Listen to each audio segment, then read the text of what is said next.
Now, a News 5 special report. When I was roughly 7 or 8. They got TV in Cleveland now? Celebrating 75 years. This is television station WEWS, your Scripps Howard station, first in Cleveland. Let's take a walk down memory lane. Good evening, I'm Chet Henry. With the icons who have graced your TV screens. Now, as I look back at it, I must have had courage. The stories that kept you glued to your television. And you're looking directly into East Berlin. And the viewers who have been watching for decades. It was an era of change.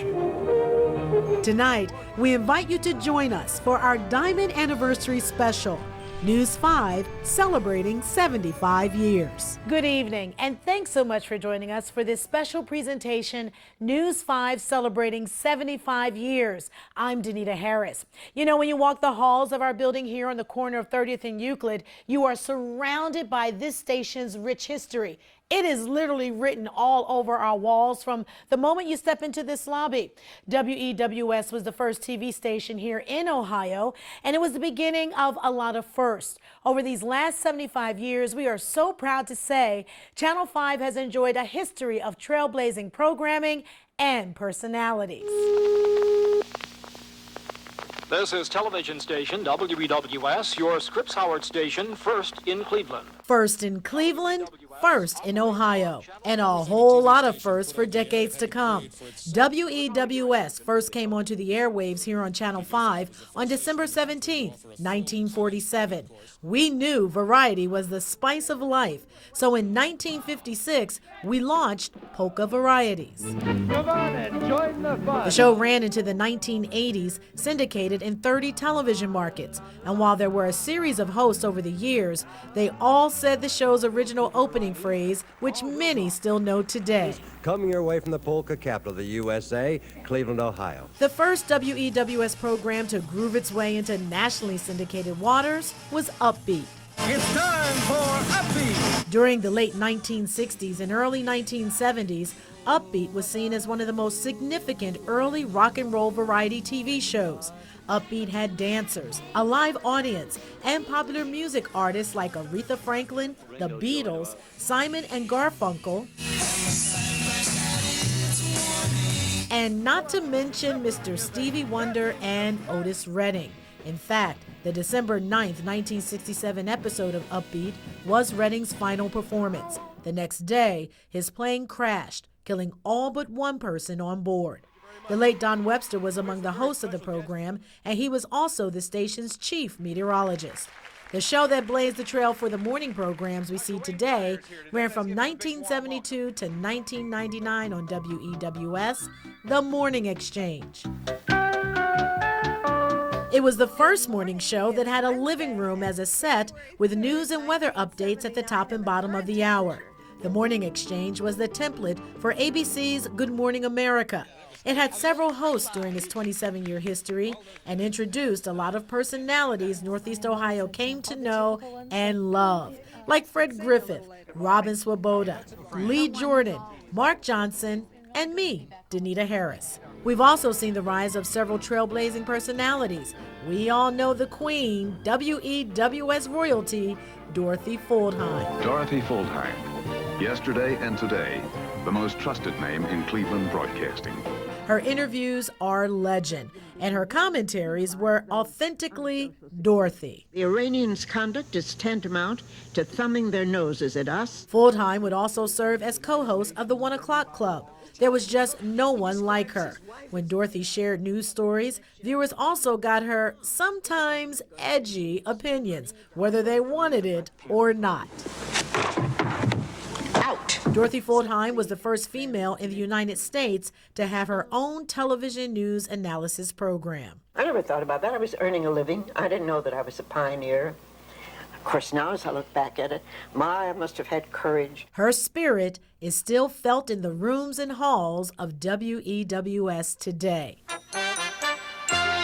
And Cleveland's first full-time African-American anchorman was also here on WEWS, Bill J. Cox. Now, the whole idea of news, I think, is to get information to people so that they can make the best use out of it. He started as Assistant Public Affairs Director and then became the weekend anchor in January of 1975, remaining on that desk for 10 years. But the longest-serving news anchor in Cleveland television is none other than... Good evening, I'm Ted Henry. Ted Henry. He retired on May 21st, 2009 as the main anchor at WEWS, a position he held for 33 years.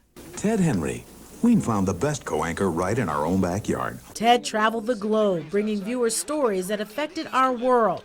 His passion to learn about different religions and healing practices was developed into a series of stories that made his newscast Appointment TV. We know that we have a certain obligation to inform our viewers as well as we humanly can. TV5 Eyewitness News. Today, WEWS honors its legacy by going into our community and doing the types of stories that make us the most award-winning station in town. We are the station with Cleveland's first TV news chopper and website, and we continue to innovate. We're looking forward to the next 75 years of serving Northeast Ohio.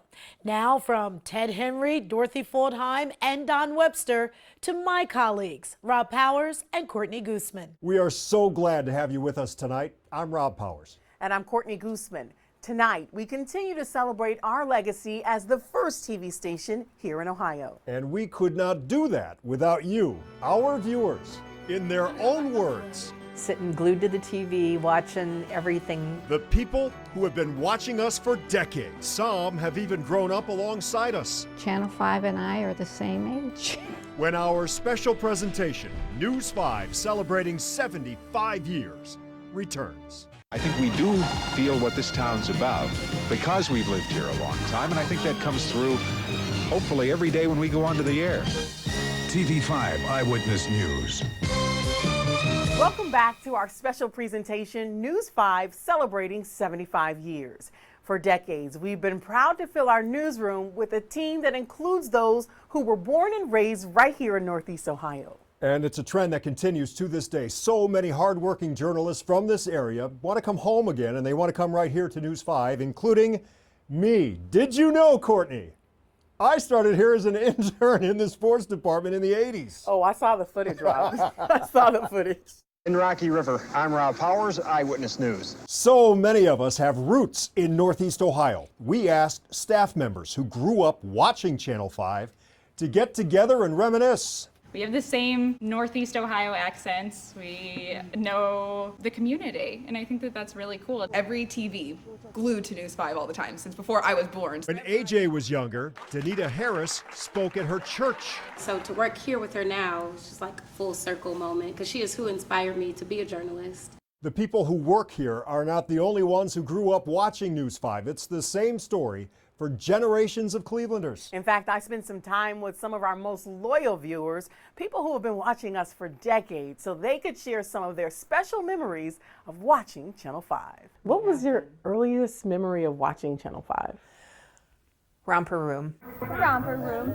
Connie Cotton has been watching Channel 5 all her life, more than 60 years now.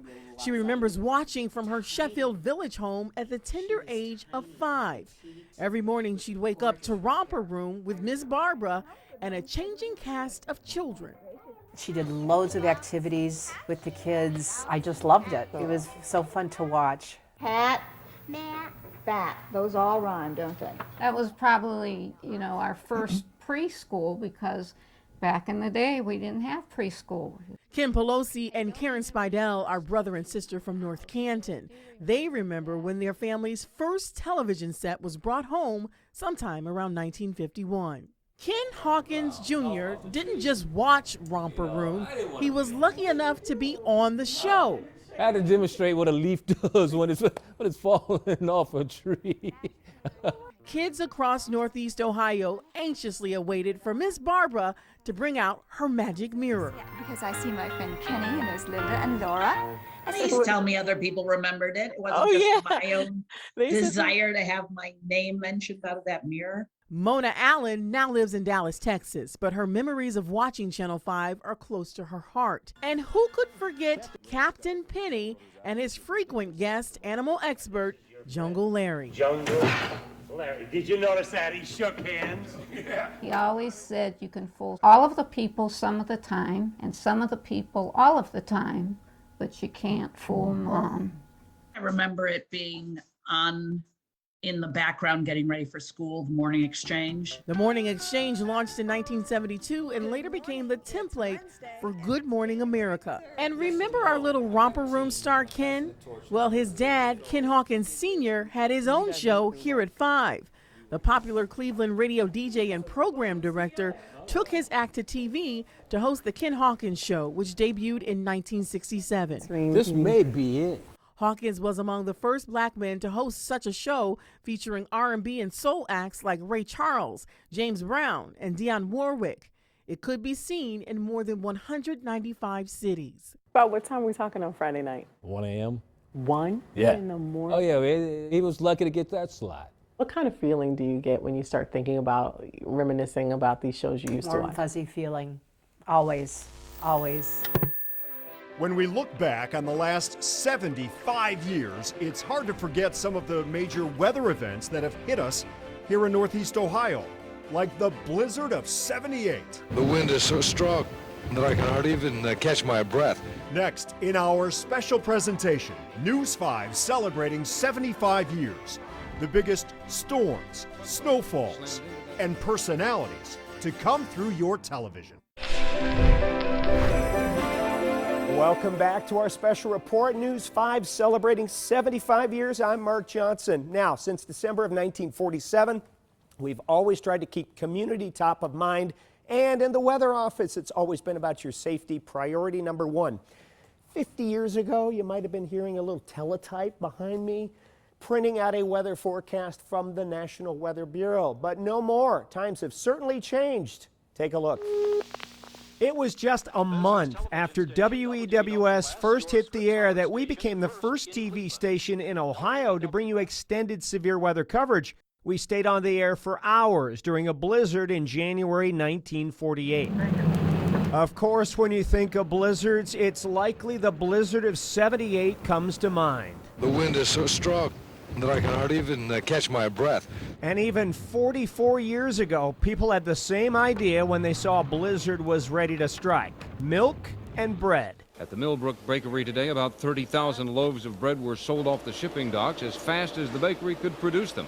Normally, Millbrook doesn't sell any bread on Sundays. And while we're no stranger to major snow events here in Northeast Ohio, our weather really runs the gamut. 20 years ago, we actually saw back-to-back years with fall tornado outbreaks, including this damage to Solon on Veterans Day 2002. And then all of a sudden it sounded like a bunch of marbles hitting the top of the roof. And while Tom Field was our station's first weathercaster, Don Webster may be the most well-known, and he did a lot more than just weather. I would like to introduce a performer, Mitch Ryder and Otis Redding. We'll check the weather for you in detail right after this. Up north in Canada. This self-described kid from Canada, Don Webster.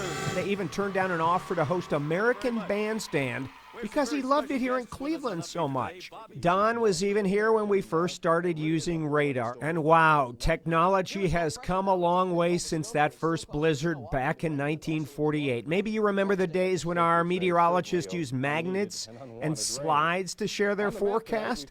And of course, we didn't always have radar. When radar first came on the scene, it looked a lot like what you'd expect to see on a submarine. Storm Surge radar on the 50-mile range is not picking up much snow now. It's just the blowing snow for the most part. While we have much more advanced tools now to tell you information like temperature, precipitation, and wind velocity, remember we used to have all those little meters hanging right on the wall of the weather center? Our temperature here in the city, 20 degrees, and the humidity at 70%. As you can see, the barometric pressure is quite high at 30.22. It's rising.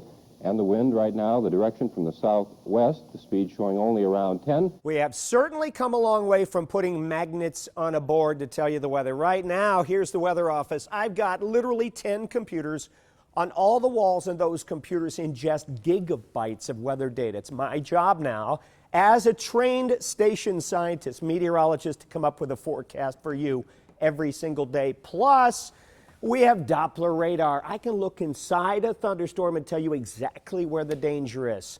Cool stuff, right? Well, raise your clicker. We've come a long way in 75 years. Can't wait to see how far we go in the next 75 years. I'm Mark J. Weather from News 5. From the World Series of 48, the tribe's second world title, to the NBA Finals in 2016. It's over! We look back at life as a Cleveland sports fan through the lens of legends on News 5, celebrating 75 years. A little friendly rivalry. He was out by a mile. Come on, you know he was safe. Can add a spark. He was out. Safe. To the best of friendships. And it's that Out. Safe. friendly friction that makes Don Webster So it makes good sense for us to be outside for the rest of the and week. Gib Shanley So it's safe to assume that baseball... just more fun to watch. Don Webster and Gib Shanley. Well, stay out of trouble, Gib, and have a safe weekend, Don. The last words in Cleveland weather and sports. 75 years from Cleveland's World Series win in 1948 to the Cavaliers' NBA championship of 2016. Clevelanders have been through a lot together. I'm News 5 Sports Director John Doss. Through the journey, News 5 has brought it all to you with some iconic voices whose legacies we still try to uphold today. Cleveland Browns Quarterback Club with Gib Shanley. Hey everybody, welcome. First, there was Gib. Halftime guest tonight is Browns quarterback Bill Nelson. From Bel Air, Ohio to Cleveland, Gib Shanley, the most important voice in Cleveland sports for more than 3 decades. The celebrated voice of the Browns on radio from 1961 to 1985, calling the team's 1964 NFL title win. Ryan to throw. He's chased out of the pocket. He fires to Collins. Touchdown for the Browns! And then on TV, the voice of the fan is WEWS sports director for nearly 20 years. It's a 4-game series against the Toronto Blue Jays. His delivery, outrageous sports quotes, and playful exchanges, notably with Don Webster, made Gibber appointment TV. Shanley, also believed to be the first to add commentary to his sportscast, his outspoken style making national headlines in 1979. Anybody from Iran in this country doesn't like it should leave.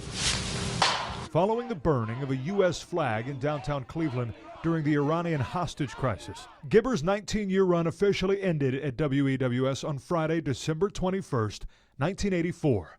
And then there was Nev. We hear that perhaps you're going to make your permanent home in Cleveland, that you've purchased a residence around town. Can you confirm stories to that effect? After waiting in the wings since 1971 as weekend sports anchor, Rocky River's Nev Chandler got his chance and proved to be a more than worthy successor to Gib. We're just a few minutes away from the start of tonight's game. Chandler taking over as WEWS sports director in 1985. Can the Indians hang in there? And later that same year, cementing his legacy in Cleveland as play-by-play voice of the Browns.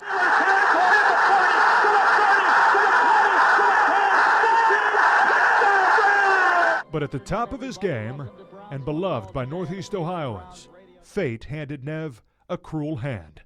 Cancer. Good morning, Cleveland. And the show's going to be somewhat different today because we've lost a very close friend here at News Channel 5. We're shocked and saddened by the death of Nev Chandler. The world lost Nev Chandler too early, but his legacy lives on. From the history makers to the historic events, WEWS cameras there for the 1948 World Series and those heartbreaking fall classic losses of the 90s. Indians were just 3 outs away from winning it all. To the team's resurgence under Terry Francona and another heartbreaker in the fall of 2016. We were there for the rise of a king, his departure, eventual return, and crowning achievement. From Municipal Stadium, the Browns and Jets played the very first Monday Night Football game on our air in 1970. We were there in 1995, too, when Art Modell sucker punched the city. Did you ever think at the last minute, this is a mistake, I'm going to stay here, come hell or high water? I could not say it. And when the dog pound came back barking in 1999. Since the 2015 season, News 5, the official broadcast partner of the Cleveland Browns, bringing you Browns preseason action and Emmy Award-winning coverage during the season. What a wild ride, 75 years, and really from the bottom of our hearts, thanks for sticking with us. It's because of viewers like you, our families, our neighbors, this community, that we make this commitment to be your trusted source for news, weather, and sports for the next 75 years. Have a great night.